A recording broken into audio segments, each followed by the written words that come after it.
you have to implement it that way. It's just that you'll see one really effective. A lot of our job is to use an effective language.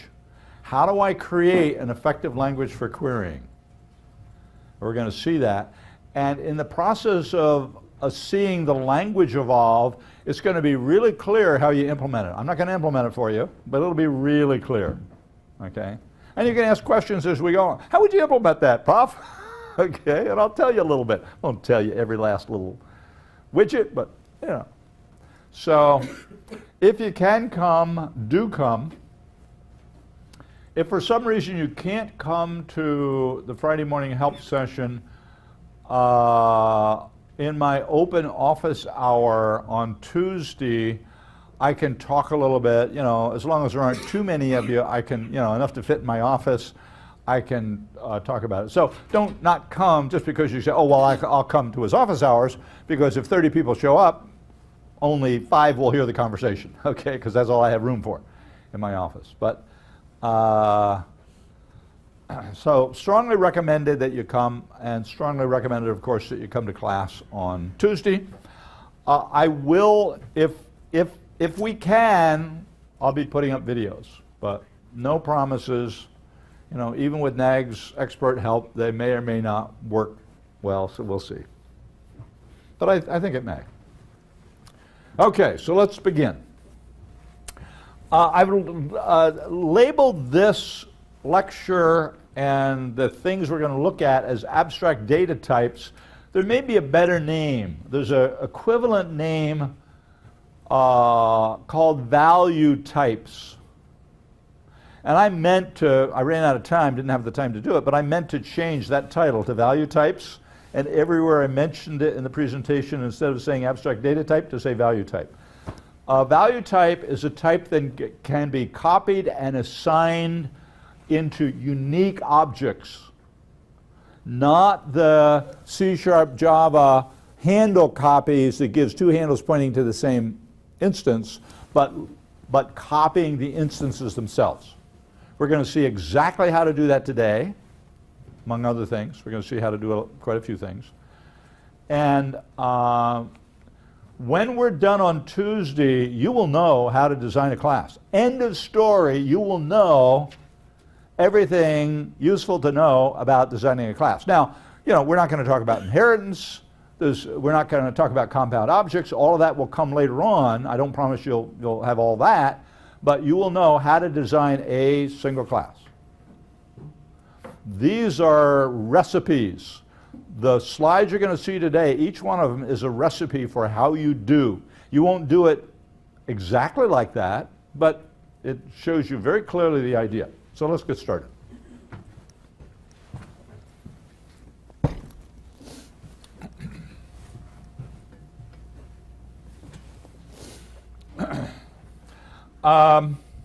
Oh, by the way, you know, when you come to the help session, I think you should plan on coming to the 9 o'clock, because if everybody says, oh, there's going to be 2 sessions, and everybody shows up at 10:30, not everybody will fit, and some will never get in, period.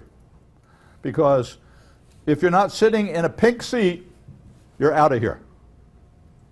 You can't bring in seats from another room. Okay, don't do that. Don't do that. Okay, imagine Arnold Schwarzenegger with his pump shotgun saying, don't do that. Okay, so I'm not the Terminator, but sometimes I like to pretend I am.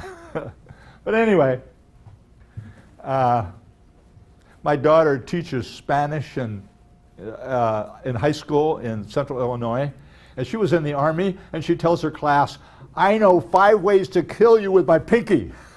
To keep her class in line. And a lot of us are like, do you really? So, anyway, you know, come at 9, and then if it's full, just, you know, work on project 1 down in the, you know, the atrium area, and come back up at 10:30. All right. Now, I have a student had said, you know, in Piazza, hey, you're going too fast. I don't understand half of what you're talking about. There's too many links. I don't know what you clicked on. So A, I'm trying to go a little slower, and B, I am highlighting every link that I click on. Probably today I'm only going to click on that one link. But my goal is to have every lecture page, the highlights are what I've clicked on. Now, you know, there's menu up here that we'll occasionally look at, notes and stuff, and there's no good way for me to highlight them. Okay, but there is, but I ain't going to do it because it's too much work. But I will do this. So, abstract data types. So think value types.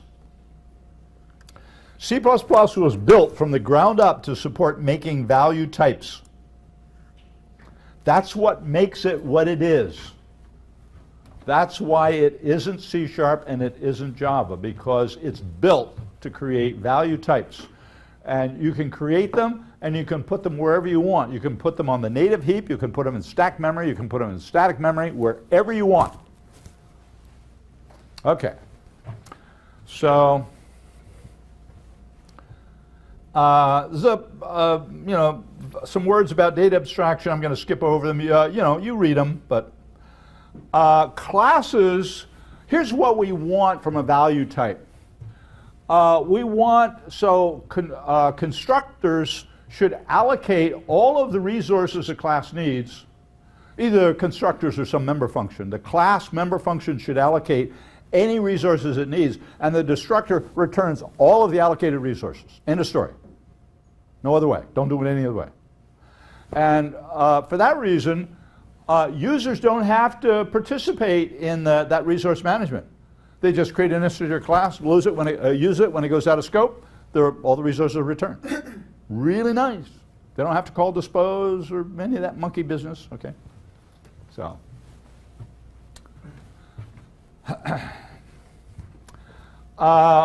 So we want construction and destruction to manage the resources, and the scope-based scope-based resource management is very elegant. We declare, we create the resources needed, we create an instance of the class with all its resources somewhere in some scope, and when it goes out of that scope, it's all returned automatically. You don't do anything, just gone.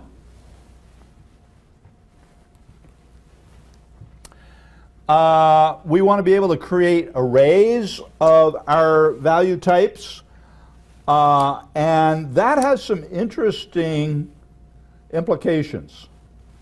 So to store something in an array, every instance of the class has to have the same size, because that's what an array is. Size, size, size, size. It's not a list. Okay, it's not a map. And I claim that you can store a string that has 2 characters and a string that has 50,000 characters in the same array, because they have the same size. And you say, how could that be? Okay. We will address that very issue. There's seats right here, guys. Yep. If we run out of seats, I'm going to holler at people, because that means there's people from the 8 o'clock session here. Okay, so we need to be able to pass to functions, and we want to be able to pass by value and by reference. When we pass by value, that means we're making a copy. We make a copy of the object, a valid, unique, separate, disconnected from the source copy in the stack frame of the function. Pass by value, or you return by value, you're getting a copy. There are some exceptions to that, which we'll talk about this morning, some sensible exceptions, so just hang on. We need to be able to observe and modify state. I'm not highlighting here very well. Let's see, I have a pointer here. Why don't I use the pointer? So, yeah, give me a highlighter. So where's my highlighter? Where did it go? Oh, it's hiding it from me. Isn't that nice? So give me a ink color. Give me some nice dark color. Okay. So observing and modifying. That. Forget the pen. Okay. how do I get, let's move to a laser pointer. Okay, good. So I don't know how you erase that. So I just go, oh, still there. So until I delete it, it's going to stay there. But this says, I can't even read it. This says, provide access or mutator functions. Assignment of objects. We want to be able to make assignments of one object to another. And this isn't a handle assignment. When you assign handles, as in C# and Java, you got two handles pointing to the same underlying object. Our goal is to have two unique objects. So if I have handles, each pointing to a unique object, and I assign this guy to that guy, okay, then what I expect to happen is all this guy's state get copied over into that guy's state. And we'll see exactly how that happens.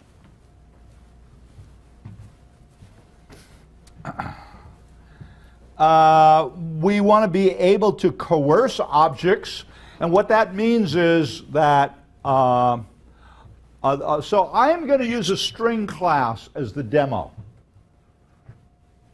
I don't want you to use this string class. I wrote this string class back in the distant mists of time before the standard library had a string class. There was a time when the standard library didn't have a string class, and I wrote this one, and I like this one better than the standard string. But I never use the standard string.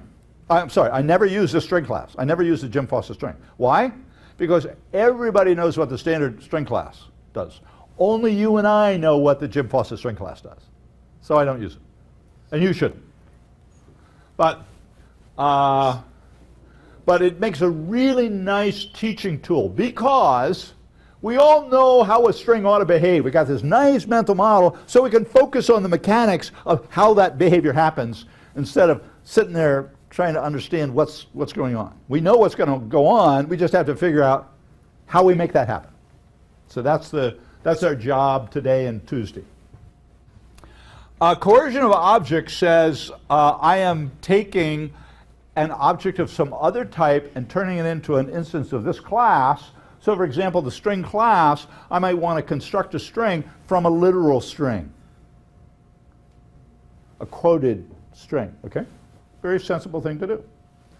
I may want to coerce the other way. I want to take one of my strings and send out a literal string. Maybe I've got a function that expects a literal string. You know, and so the compiler will tell me mismatch unless I give it away to cast that out. And so I'll write a cast operator that will, and what my cast operator does for my string class is it just returns the pointer to my underlying array of characters as a const pointer. So hopefully nobody will use it to walk all over that data. They'll just read from it, okay?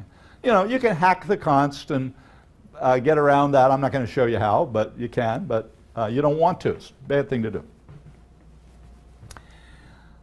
And the operator symbolism is really useful. For strings, plus means concatenate. S1 plus S2 means onto the tail of S1, put all the characters from S2. Okay. So the operator symbolism is really nice. You know, all my degrees are EE. I used to work in industry as an electrical engineer. I did a lot of design stuff. And I wrote a lot of computer-aided engineering design software in C. And I was delighted when C++ came out. In 1988 was the first available commercial compiler you could afford. $200, I think, from Zortec. It was a nice compiler.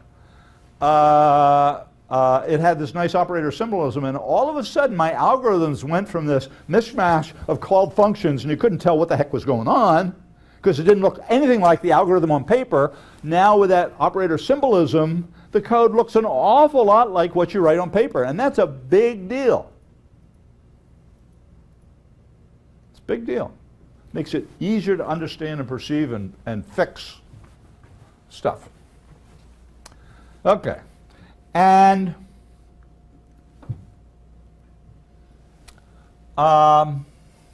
so here's the kinds of things we're going to use to do that. So this is a promotion constructor.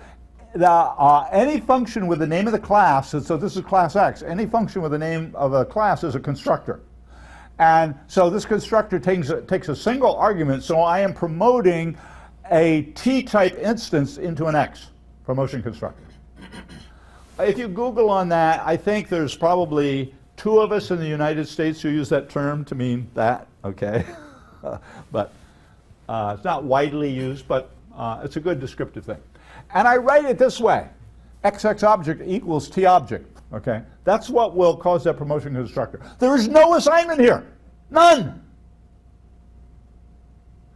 There's just that one call to that constructor. On the midterm, I will find a way to ask a question about that indirectly, so it isn't so obvious what the answer should be, about, you know, what does this statement do? And I guarantee you, a third of the class will say construction and then assignment. A third of the class. And they'll lose copious points because I've stressed that it is not that, okay? A third of the class. I've been saying this for the last 15 years. And every year, a third of the class gets it wrong. Don't be in that third, okay? You get it right. Default construction, so I can initialize objects to be default, whatever that means. And that means I can create an array of objects, of default objects, okay? Because what happens here is the compiler will generate code to call that function on each element of the array. Okay? And as long as, you know, every instance has the same size, and that size never changes, works just fine in an array. And we'll see how that happens. Why do we need a void constructor for an array when you can just use the promotion constructor? Because a void constructor says, I just want to create an instance object and I don't have anything that I want to make it look like. Okay? This just says, give me a default value. Whatever your model of default is, that's what I want. Okay? And that's probably the most often called constructor of all construction calls. Okay, a destructor. Destruction calls are usually implicit, so I won't show you. When you call delete, that calls a destructor on an object in the heap, and when your object goes out of scope from a stack frame, the destructor is called then. So almost never do we explicitly write a destruction, write a call to destruction. Pass an object by value. This means I'm copying. I need a copy constructor to do that. I have to copy the object from the user's scope into the scope stack frame for this function. So there's copy going on. And then we need to manipulate the state because we don't want to make our state public so that other people are monkeying around with the state and putting it into absolutely absurd, you know, giving it totally incorrect values. We want the values to be determined only by our member functions, so we need a way to make the state visible and to change it. We need to be able to assign to it. We need to be able to make casts either explicit or implicit. So here, T of T equals T. This is the new old style of casting using parens. This is the old style of casting using parens around the type. This uses parens around the object. They do exactly the same thing most of the time. And this is the modern way of casting. And this will do an implicit cast very often, okay? If we haven't made our cast operator explicit, it'll do an implicit cast. So I have an instance of my X class, and I have another type here, and the compiler says, when it scans it, it says type mismatch, type mismatch. Can I resolve that in a single step? If it can resolve it in a single step by calling my cast operator, it does so. If it can't, it won't, and it fails to compile. Almost never will it take 2 steps. If you can do it by calling 2 separate functions, it'll fail to compile. It's got to happen in one function. Just because the compiler, you know, doesn't want to do a huge, enormous amount of analysis. So here's the C++ memory model. We've talked about that already. We got to remember that because we're going to be using that in the slides that follow. So here comes the string class. Manual page, maintenance page, stuff you should have. And now here's the class declaration. Let's make it a little bigger.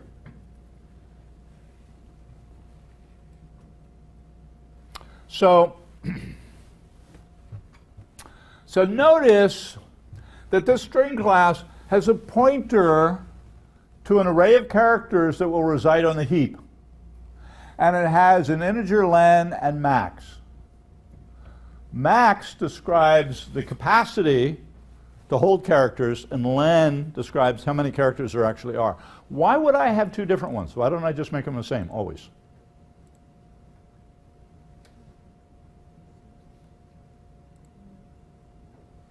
Yes? If you have max, you can allocate the same amount of space for each array. Yeah, you can, but there's a more important reason. The more important reason is, let's suppose I'm reading out of a socket and I'm appending them to a string. You know, I do that quite frequently. You will do that in Project 3.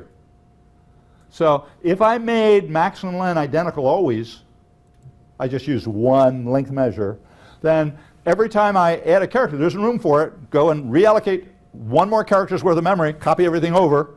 Now I add another character, reallocate, copy everything over, reallocate, copy everything, reallocate. So every single character addition forces a reallocation. What my class does and the standard string class does is it allocates some hunk of memory by default. I do 10. I've forgotten what the standard string class does. And then if you run out of space, the class functions silently go away, allocate twice as much memory, and copy the characters over and insert the new character, okay? And if I run out of that space, it doubles it again, so it's going up in binary increments. And so even if I guess very badly the size, you know, I can initialize it. You know, I have a constructor that says use this many, provide this many characters, but even if I badly guess, I won't do that many allocations because it's going up in binary heaps, binary jumps, you know. So 8, 16, 24, you know, 32, pretty soon 256, 1024, gazillion megabytes, whatever, okay. Okay. Now, were I designing this class today, I would not use ints, I would use size underscore t's. When I designed this class, size underscore t didn't exist.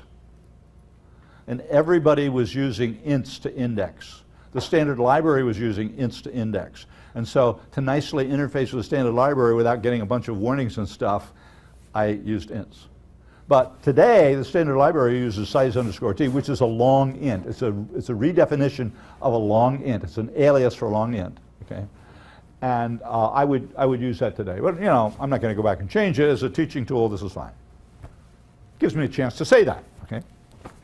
So now, I have a constructor that can be a default constructor. I can call this with no arguments, and I get a capacity of 10 characters. But I can specify 5,482 if I want and get much more capacity. This is a copy constructor. Notice the const. So this says, I promise you I won't change the source of the copy when I make this copy. This is a move constructor.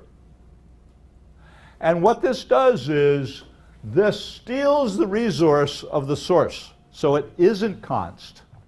It's going to mangle the source into some perhaps unusable. And the model is, when the compiler will call this is when I am doing what looks like a copy from a temporary. That's what this means. This can be a temporary. And if it's a temporary, then the compiler will call move. If it's not a temporary, then the compiler will call copy. So the fact that it's temporary is I'm stealing that other object's resources, and so it's no longer in a good state, so it darn well better be a temporary, because I shouldn't use it again. So that's the only time the compiler will call it, unless I force it to do something else, and I'll show you how to do that. But this is called a universal reference. It means I can put an R value or an L value. And R values and L values mean close to this. R value is something that occurs on the right hand of an assignment, doesn't have an address. May not. Could be a temporary. L values are things that have to have addresses, because I'm going to store it there. I can't store it there. Temporaries, the compiler just chooses some memory, some of its own, its own memory, and puts it there. Okay, and doesn't tell you where it is. But L values are you declared it, and so that says there's some known place. So this will accept this. Is called a universal reference. Some people call this a universal reference, and that means it will accept either an L value or an R value. Okay. Typically, the compiler, this is really a parsing. The way it's used here is really for parsing. The compiler doesn't want to apply it to anything except an R value. There's no real good way to say this is definitely an R value. There is, but a very complicated way. This ampersand says this could be. Okay, so the compiler is willing to consider applying. But anyway, it's the syntax is telling the compiler this is a move constructor, and if you're willing to trash the source, then use it. And it's only willing, unless you tell it differently, to trash the source if it's a temporary object. If I've created some complicated data structure inside a function, that data structure is going to become invalid as soon as I leave the function. So why worry about it? So I can move that data structure out, steal the resources very effectively, very quickly, and then this guy becomes garbage, but he's going away. He's going to become invalid as soon as I exit the function. So this is a promotion constructor. So here I have a literal string, constant char star, and I've labeled it with the keyword explicit. And this says you can only use it, this will only compile when you explicitly say, I want you to call this constructor. We'll see examples of that in a few minutes. Destructor, assignment operator. So this is copy assignment, this is move assignment. Does something very similar. It's stealing resources from the source. There are two indexers. So this provides an indexing for elements of my class. So if I have an internal array, like my string has an internal array, so I want to be able to access it to get at the 0th or the 5th or the 10th character in that array, that lets me do that. But I have two. And the reason I have two is that one of them returns a reference to a char, and the compiler will not allow me to apply that to a const object, const string. I may only be reading that. I may never try to write to it, but the compiler isn't going to do that analysis. It looks at that one line and says, no, you could change it. It's const, disallowed. If it had to do all that analysis, it would take a month of Sundays to get our programs to compile. I'm exaggerating. I like to exaggerate, but there's some element of truth there. Now I have operator bracket const. This tells the compiler, oh, this is a promise that I am not going to change the string that I'm indexing. Okay. So this promises that I won't change that source. This promises that I won't change the object I'm indexing. And notice I returned a character by reference here, so I could write to that character in my string. I could change the third character from A to Z. But here, I can't. I can change this. I'm returning this by value, and I can change that character all I want, but it won't affect the string in any way, because it's just a copy. It isn't a reference. This string is a holdover from that comment over here. Operator plus equal concatenates a single character on the end of our string, and operator plus equal with a string concatenates a string to the end of our string. And we won't get to those functions today, but we will get to them on Tuesday. Operator plus will add two strings together, and that will generate a temporary. If I say S1 equals S2 plus S3, S2 plus S3 is a temporary, unnamed. And now, when I say assign S1 equals, guess what is going to happen? The move assignment operator is going to be called. It'll trash that temporary, but who cares? It's just a temporary. It's unnamed. I can never get to it. Even if it was valid, I couldn't get to it because it's unnamed. I don't have a name for it.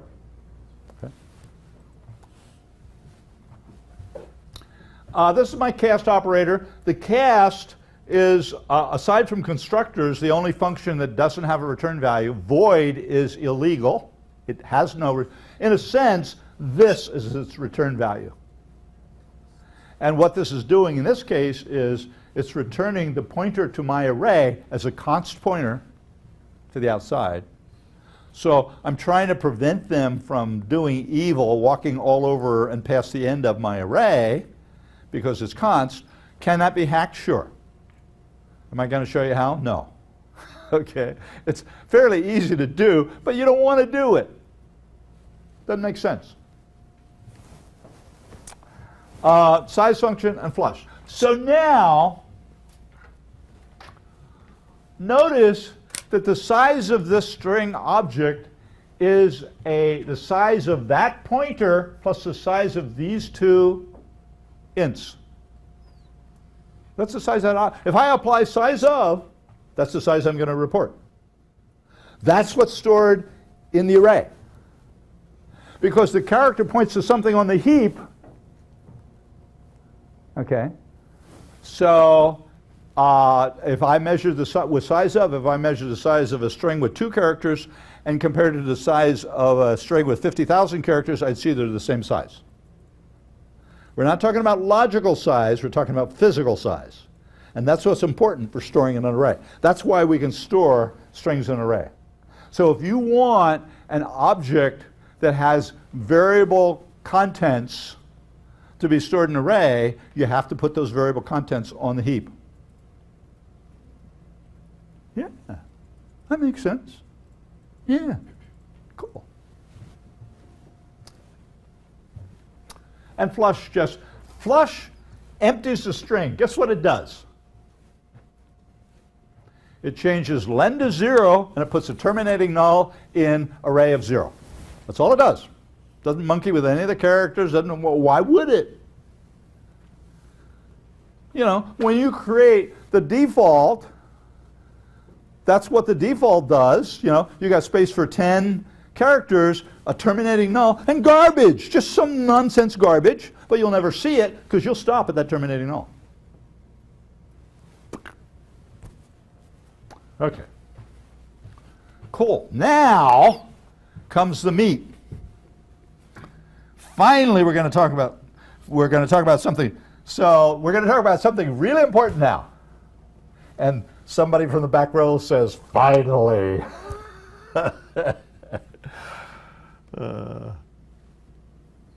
Okay. I need to go escape, and now I need to go to the next one. So, can you guys in the back row read all that? Can I not make it bigger? Okay, as long as you can read it. If anybody can't read it, I'll make it bigger, but it makes it a little more clumsy for me to go through these. So I'm going to build a default constructor, a constructor that can be called with no arguments, but it also is a size constructor because I have a default value for n of 10. So that means if I call it with no arguments, I'll get a string that has the capacity to hold 10 characters. It's actually 9 characters, if I remember the way this constructor works. I think it sets max to 10 and len to 0. So, but anyway, and here's how I implement it. So string, should be uppercase. So PowerPoint knows that anything after a colon should be lowercase. And so it just makes everything after the colon lowercase. And I've gone through this several times and made all those uppercase. And if I make any change on the page, guess what? Boom, they all go back to lowercase. Because PowerPoint knows that's what should be done. Thank you, Microsoft. But anyway, so understand that, don't get confused. This should be uppercase str. So what's going on here is this is in the class declaration. This is in the implementation file. And just because I named it str, the compiler doesn't know it belongs to this class. It could be a function called str that is a global function or whatever. So I have to preface it by string : to tell the compiler, yes, this belongs to the string class. You know, I can put it inline and then I don't have to do that. If I implement it in the class declaration, which I don't think you should do most of the time, I don't qualify it with this because it's always already qualified by being in the class inside the class declaration. But as long as the implementation is not inside the class declaration, then I need to qualify it with it. Even if it's in the header file. This might be an inline function that I defined in the header file. I still have to preface it with str. And now, notice what happens. Now, my data members are array, max, and len. That's all there are. This is called an initialization sequence, and it only applies to constructors.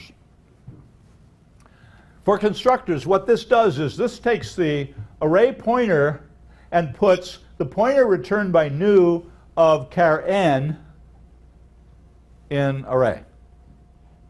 This puts n into max and 0 into len. I am really calling constructors. You know, for the primitives, it's just whatever the primitive construction mechanism is built into the code. But for if I had a data member of some other class, then I'm calling. Those are constructor calls. And if you don't use an initialization sequence, the compiler will always construct every single base and data member in your class. Always. Language guarantees that that will happen.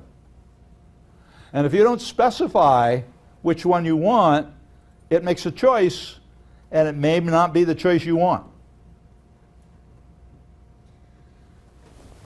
So I'm telling it, you know, here's how I want those initialized. And now I simply put the terminating null in the 0 spot, and I don't care what junk is beyond it, because I'll never look at it until I copy characters into it. And here's how I use it.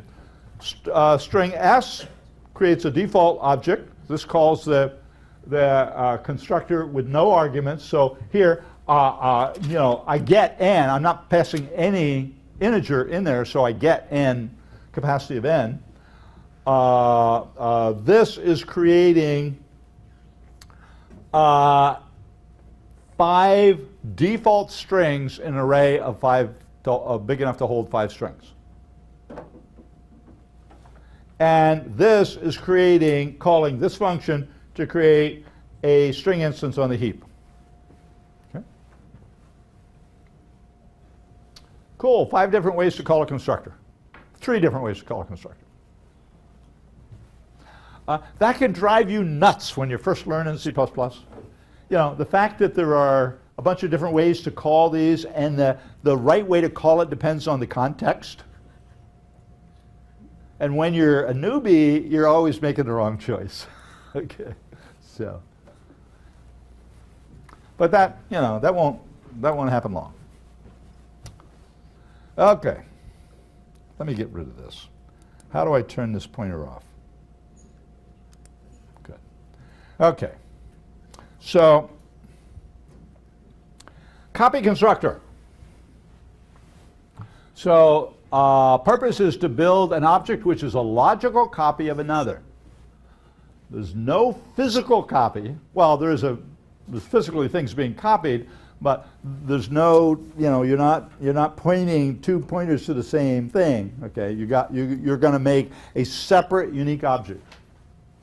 So it's declared this way, and again, this should be a capital S. It's declared this way. And here's how you do it.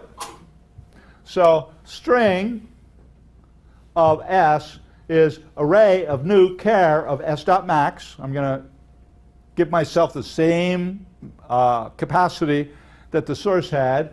Max is S dot max, len is S dot len. I'm going to count my characters the same as the source.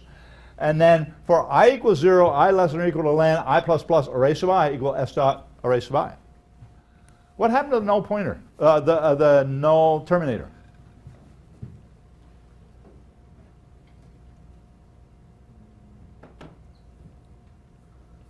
Wei Heng, what happened to the null terminator?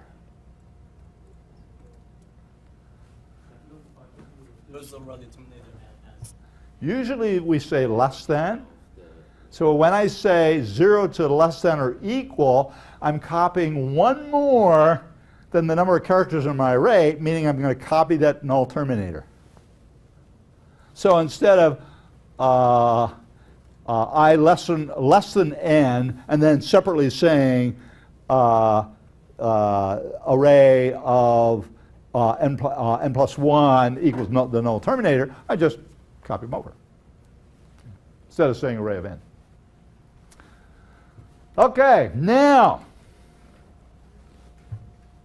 string S2 equals S1. No assignment. Copy construction.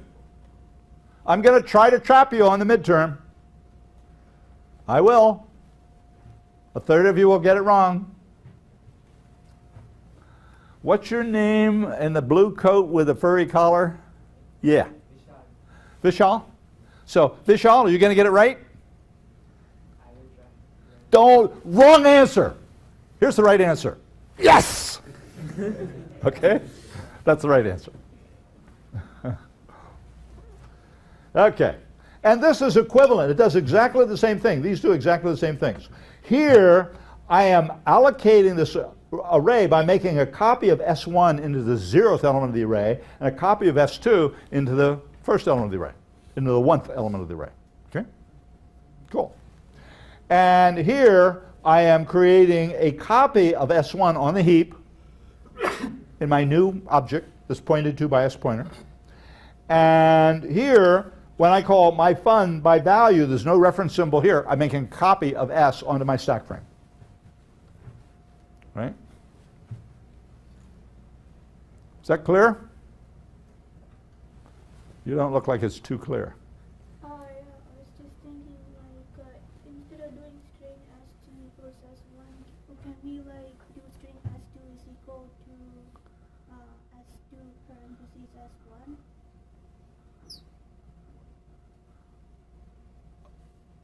You can, these two are equivalent. You can use either one, doesn't matter. They generate exactly the same code. This is traditional to write them this way. So you want to make sure that you get comfortable with that, because most of the C++ code you look at that you didn't write, it'll be done this way. You copy it to the heap, not to the... No. This is just making a copy of the string. So what it's doing is, we'll see as soon as I talk about this, okay, it's making, well, right here. So what did it do? It made a copy of max into my max, probably in static memory. It made a copy of len into my len, probably in static memory. It made a copy of, it made a new array and copied the source's characters into my new array. So this is on the heap because I said new. These are in stack memory or wherever that object is stored. Okay? Make sense? Does that make sense to you, young lady? Yep. Good. What's your name? Jessica? Jessica. Yep. You won't let me use your Chinese name. I don't blame you. We always mangle Chinese names, don't we? So, are you born in China or were you born here? China. Ah, okay. So, what's your name in Chinese? Zhang Xu. Zhang Xu. Yep, pretty good. I got that for the next 2 seconds, and then I'll forget. I try to use it, it's your name. I try to use them, but, So That's copy construction. Now let's look at move construction. Nope, I'm sorry. Copy constructor, move. Here, move constructor, I just jumped over it accidentally. So here's move construction. So look at what happens here. To build an object, stealing the resources of a temporary, used when movable objects are returned by value. If no construct, movable almost always means they're temporary. And I'll tell you when it's not in a minute. If no move constructor is defined by the class, it will fall back to copy. So it will always do a correct operation. It'll just do it faster if you provide it in your class a move operator. But if it's a temporary and you didn't define a move operator, it won't try to jiggery-pokery some complicated thing that doesn't work. It'll just fall back to the copy constructor you defined. If no move constructor is defined by the class, it'll fall back to copy. And I make some statements about when the compiler will generate. The compiler will generate these, and it's a little more complicated than this, but if you haven't defined any constructors in your class and you don't have any pointers in your class, the compiler will do, the compiler generated move constructor will simply go move each of your bases and then move each of your data members. So in copy, let's go back and look at copy construction again for a minute because I forgot to say that. For the copy constructor, the compiler will always generate a copy constructor if you didn't define it, which does member-wise copying on your bases and on your data members. If your bases and data members have correct copy, assignment, and destruction semantics, you don't supply those operations. You shouldn't. The compiler will generate correct operations because the things that it's copying all provide the compiler the operations it needs.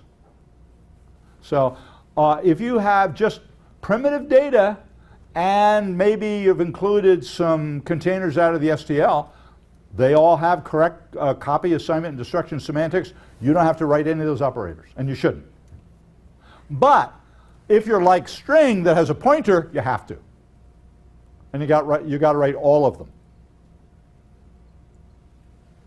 You don't have to write the moves, but you have to write copy. You have to write copy construction, copy assignment, and destruction if you've got a pointer. Okay. So let's go back to the move construction now. So move construction is going to steal the resources of the source. So what does that mean? So here we are, str string ampersand, so universal reference of s. This is saying no const, because I'm going to trash s. So what do I mean by that? Here's string, blah. Array, I'm going to steal his pointer. I'm not copying any characters. I'm copying his pointer. I stole his pointer. I copy his max, I copy his len, and I set his pointer to null pointer. I must do this. If I don't set his pointer to null pointer, we've got two instances pointing to the same object. One goes out of scope and deletes it, and the other one is sitting there pointing to invalid memory and will throw an exception when it goes out of scope. So you must set that to null pointer. Or do whatever you need to do so that that other object can be successfully destructed. Now, typically where we write move constructors is when we point to the resources with a single pointer. That makes it easy. Now, suppose I have some complicated data structure that I want to build. That has maybe a tree. It's got pointers all over the place, blah, blah, blah, blah, blah, blah, blah, blah. I don't want to write a move constructor that has to walk that tree and do all that ugly stuff. What I will do is I will build that tree on the heap. I'll have a single pointer to the root of the tree, and that's what I steal. And as long as my code is in the same process, they have access, anything, anywhere in the process, you have access to the same heap in C++, same heap. Can't do this into another process. You can't move something from one process to another other than by serializing it and stuff like that. But see how easy it is? I stole it. I'm a thief. I reached into his pocket and I quickly grabbed his pointer. Okay. If I was in one of the Arab countries, they'd cut off my right hand. That happened in the old days, right? If you were caught being a thief, you'd lose your right hand for reasons we won't go into. So, and here's where it get called. So here, string test function, I've created a temporary string right in here, and when I return it, it's going to call the move constructor. Now, if I don't have a move constructor, it copies it out. But if I have a move constructor, the compiler says, I know that's temporary, because I am leaving that scope. When I return, I'm leaving that scope, and this was declared in the scope, so it's got to be temporary. So always call. Now, I can force that call. Why didn't I show you here? I can force that call by saying, I'll show you in the, let me wait, and I'll show you that in the move assignment. So bear with me, I'll show you that, what I was going to talk about in the move assignment. Pretty sure I have it there. Okay, the promotion constructor is fairly straightforward.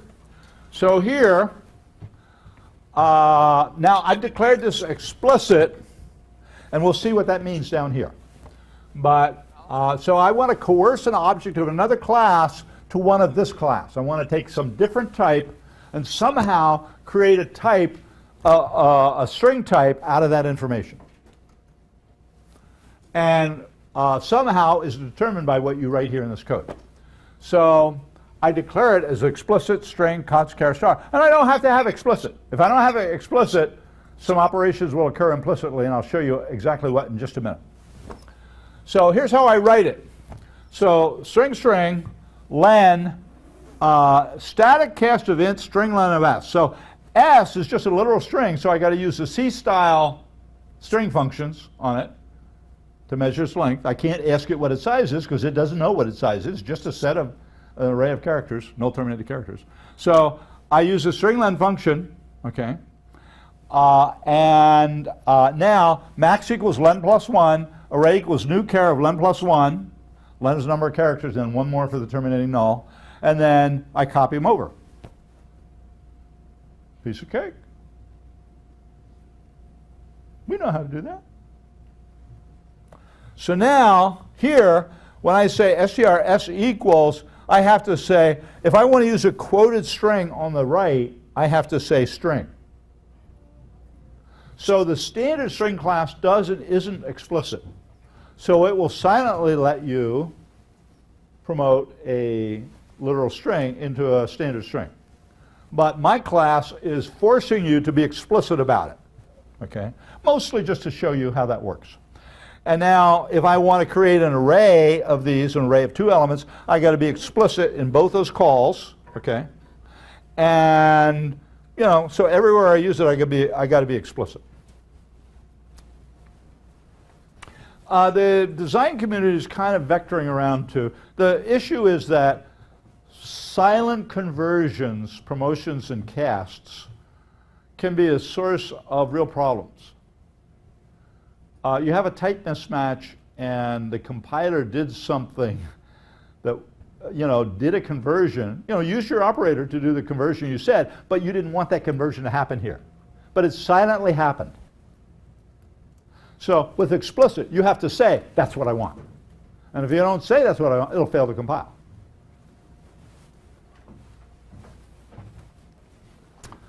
Okay. Destructor.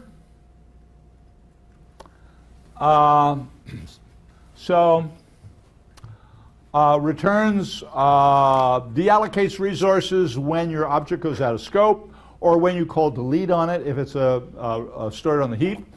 And here's how you write it. String of, tilde string, the tilde always means if this is the name of the class, it's a destructor. Delete angle brackets of array. If you knew with angle brackets, you should delete with angle brackets. The standard expects you to do that. It turns out that the Visual Studio compiler will work if you leave them off in the destructor, but don't do that. The standard doesn't specify that, and G++ or Clang may not do that. What they do, I don't know. Always delete with brackets. The compiler implementation is absolutely free. If you don't put the brackets, it's absolutely free to call the destructor on the first element of that array and not on any of the others. Because that's what you asked it to do. When you said delete that pointer, if you don't have brackets, the compiler is saying you're asking me to delete that one thing. That's what you're asking it to. And so it's allowed to do that. So a Visual Studio compiler deletes the whole array, keeps track of the fact that this was an array, but I'm not sure that's a good idea, because it encourages you to do sloppy things that might not work with some other standard conforming compiler. So, almost never do we explicitly call the destructor ourselves, but when we allocate something on the heap, when we call delete, that destructor is called. When an object of our class goes out of scope, when the thread of execution leaves the scope in which the object was declared, the destructor is called. Language guarantees that, always. Never fails. You can bet your life on it. Never fails.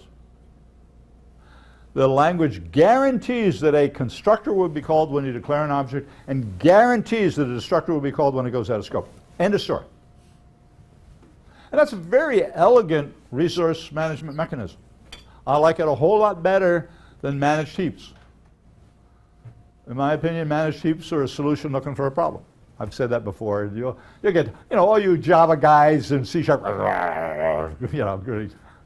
I'm biased, I am. I'm really biased. I like C#, and I've fiddled a little bit with Java, and I'm sure if I wrote more Java, I'd like it just fine, but I would rather develop with C++ than anything else. If you come to the help session tomorrow morning, you'll see me do some cool things for querying that are really easy with C++, a little harder with C# or Java.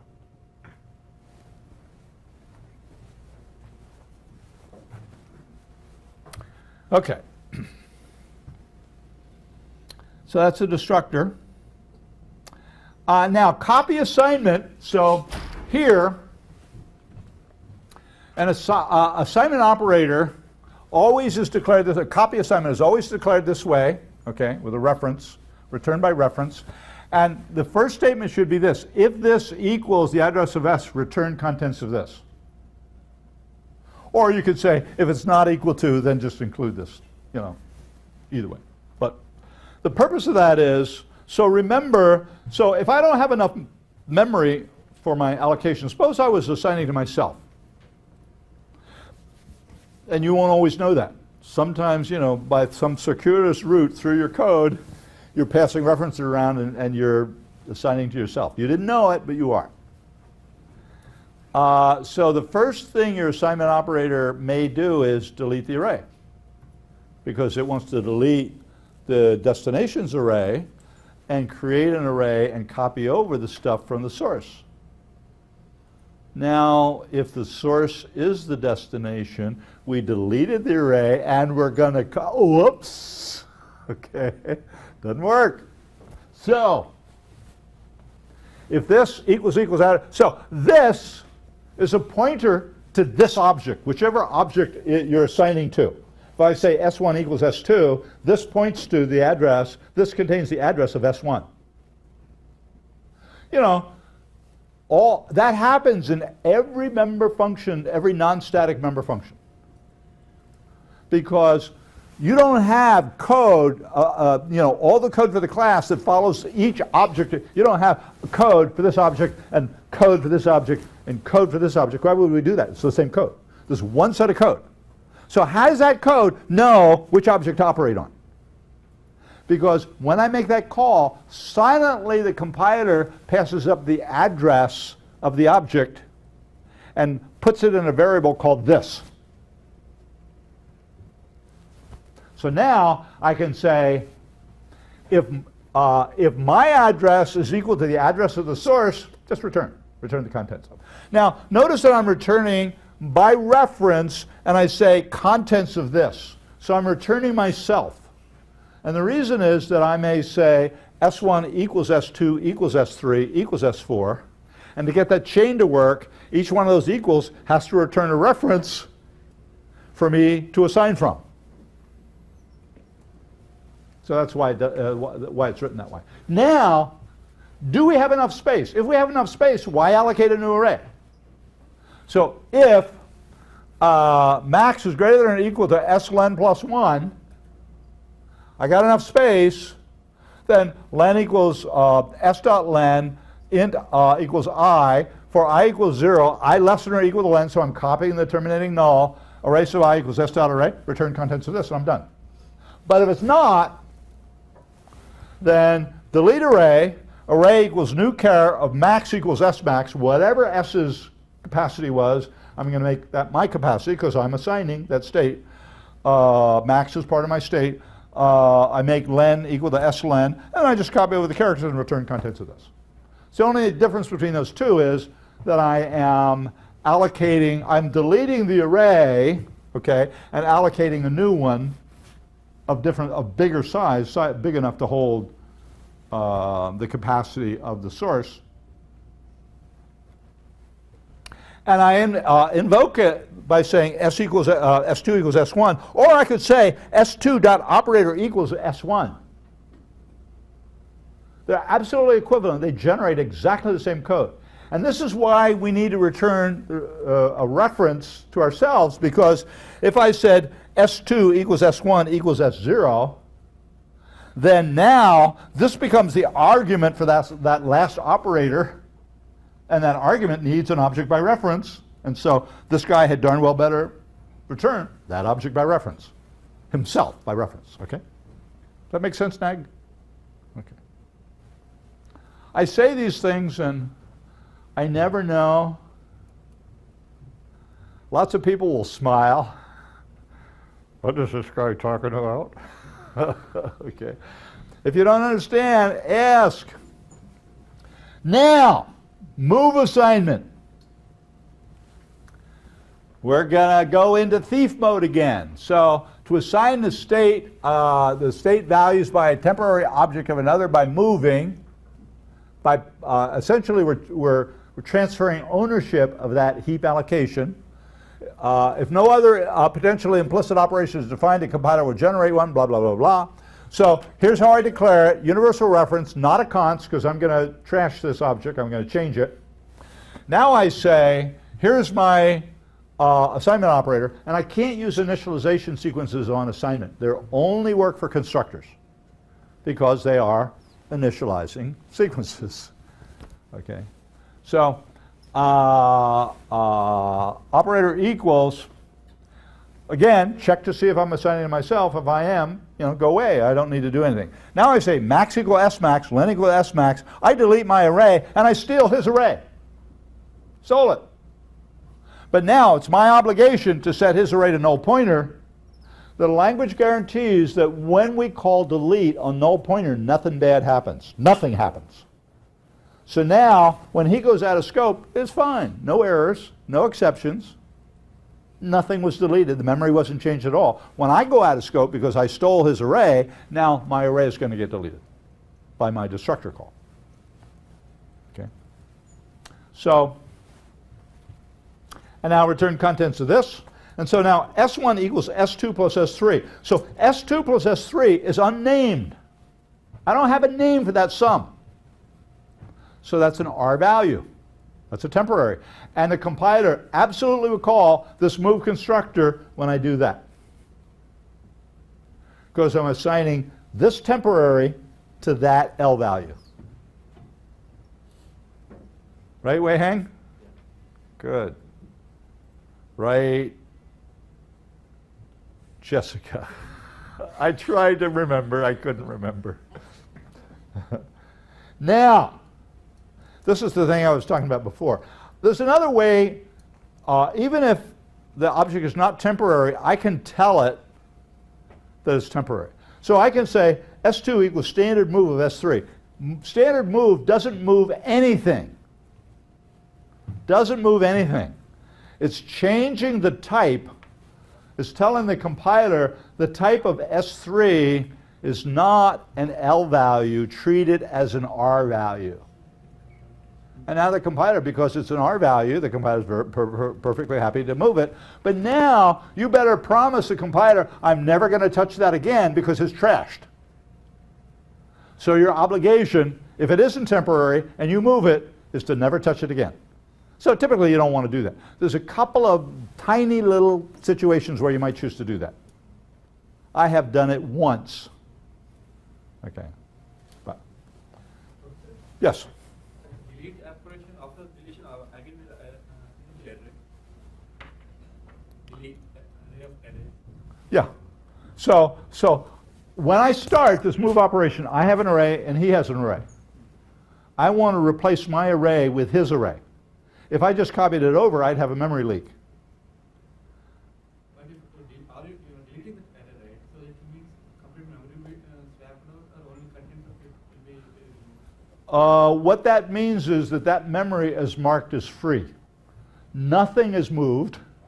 It marks that memory as free, and now the next time the heap manager, the memory manager for the heap, needs allocation, it's perfectly free to use part of that memory, part or all of that memory. Okay? But that memory is still pointed to array object.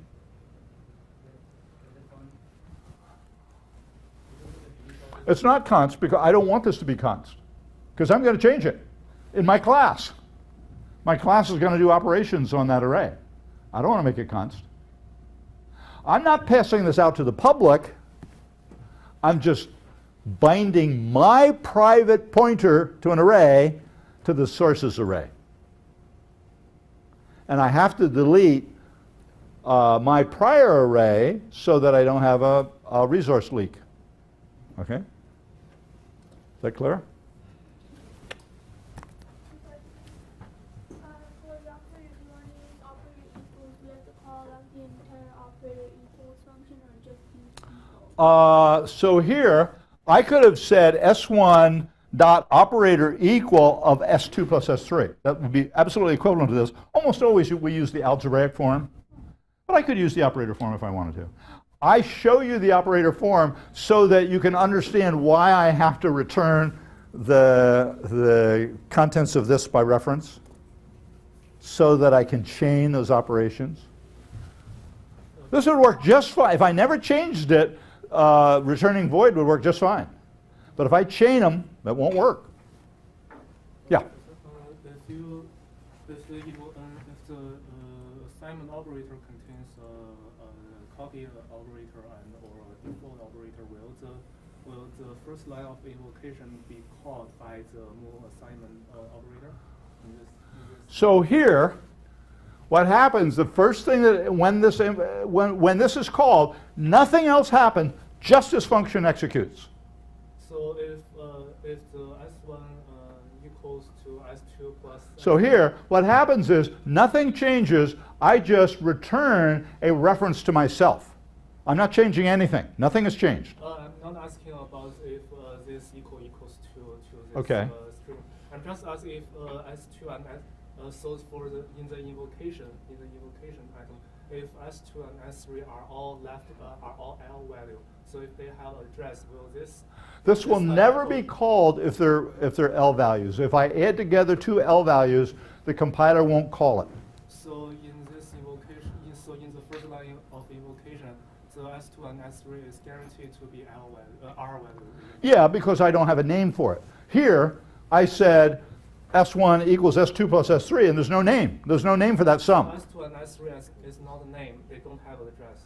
If it doesn't have a name, it doesn't have an address. You know, it has an address. The compiler has stored it someplace, so it has an address, but only the compiler knows it, and it's not going to tell us. But so in the normal invocation, the S2 and S3 will not be the name, it will be a string or just an array of char. What happens here, when I do this, the operator plus is called to create a temporary sum. Okay, that's what happens. And I'm going to talk about operator plus on Tuesday. Okay. So it will return an instant R value of string, right?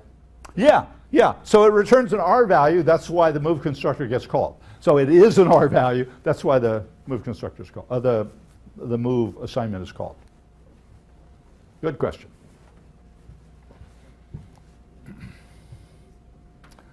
Okay. Now let me go back. I want to make it really clear. So here's the void constructor, and this says, if and only if no constructors are defined by the class, the compiler will generate a void constructor which does void construction of class bases and members. Just member-wise, it goes to this base and makes a, whatever void constructor is defined for that class is called, same for each of the bases, and then the same for each of the members. And that's correct as long as all of them have correct construction semantics. Okay? So if I've declared any constructor, the compiler will not generate it, and then if I say S1, a capital string S1, semicolon, that'll fail to compile.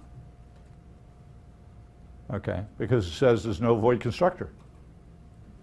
But if in my class I want to declare a promotion constructor, but I don't need to define copy and assignment and all that other stuff because the semantics is all correct for my bases and members, I can just say I can declare the void constructor equal default.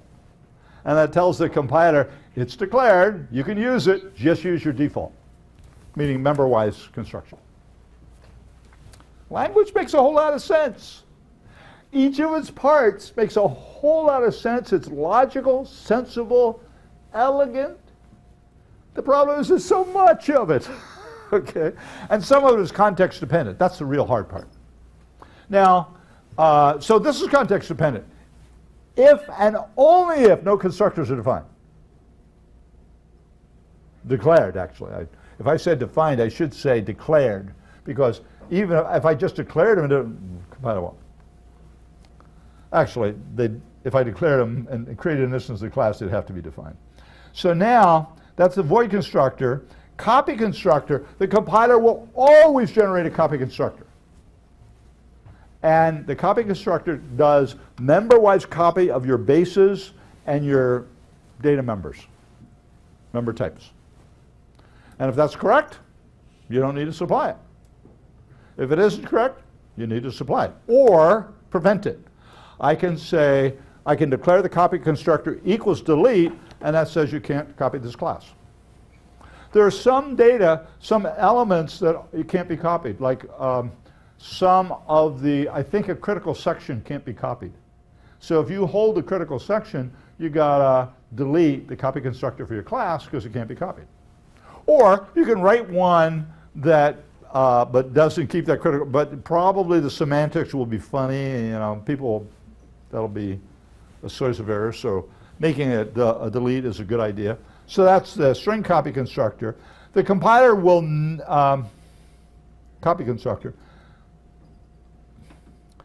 the compiler will define a move constructor essentially if you haven't defined any, it'll do a default move which simply calls move on each of the bases and move on each of the members. Okay?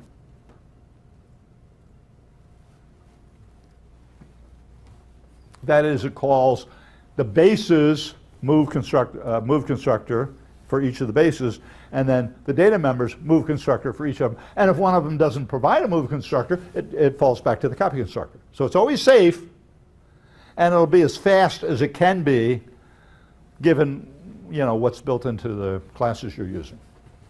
And the STL, all the containers have move constructors. So that's cool. Things can be very efficient. So that promotion constructor will never generate a promotion constructor for you. It doesn't know how.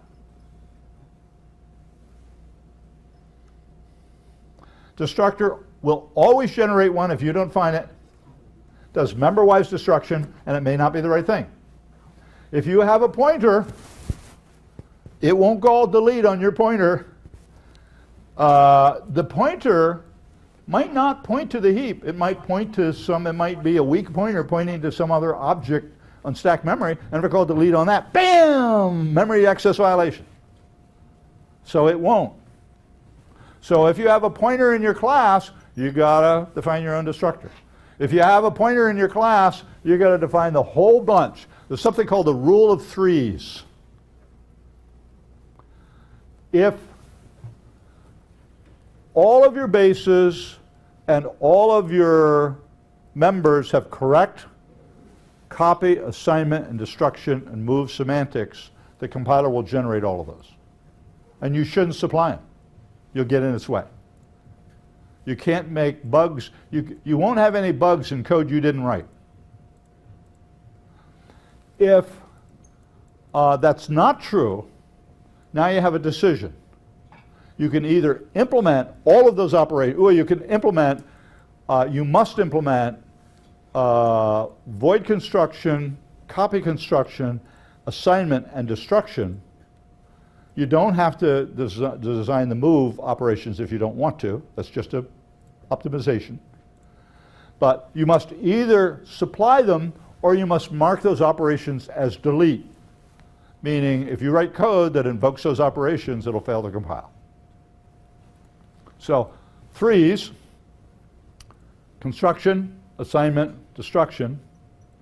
Threes, either allow the compiler to generate them if the semantics are correct for all the parts, or you provide them, or you mark them as delete. Three cases, three things you got to do. Three choices. Okay, I'm going to stop here. My time has run out. So on Tuesday, you will get the second most important lecture, or maybe the first most important lecture of the semester.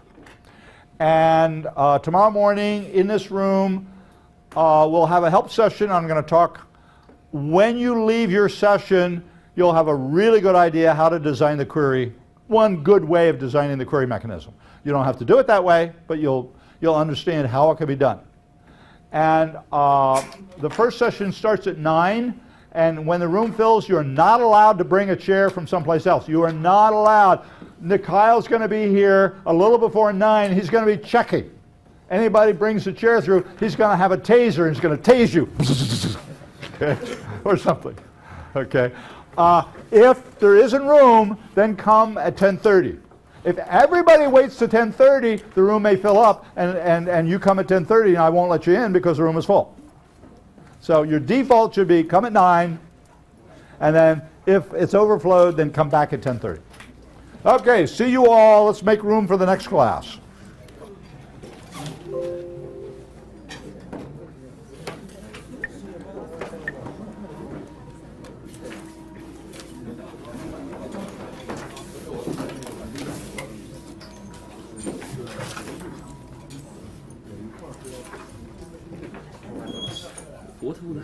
Let me pack up because there's another class that needs to come in. As soon as I'm packed up, we can talk on the way. Okay. Okay.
是什么东西吧？取了核之后，还不了这样的，所以他跟我撒一个。好。I have all my stuff. Thanks, sir.